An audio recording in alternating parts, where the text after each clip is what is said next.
Hello, in this video I will show you how to watch multiple games on Fubo TV. Now it's a very easy process. So what you have to do is, firstly open your TV and just simply go to your Fubo TV application.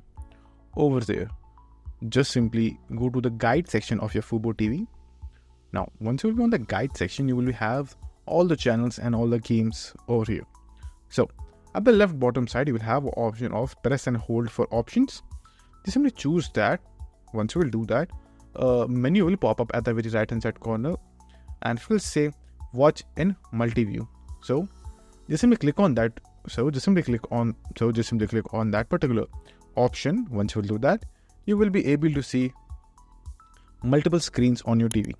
Now you can set exactly in which screen you want to add which game. So let's say for example a soccer match is happening at the top left hand side corner. You will have the option to add 3 or 4 more games right over here. So you can add one right over here at the very top right hand side corner, at the very bottom right hand side corner, and one at the very bottom left hand side corner.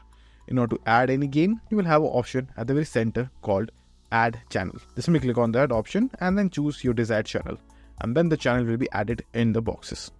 So that's it. And if this video was helpful, please consider subscribing and liking the video.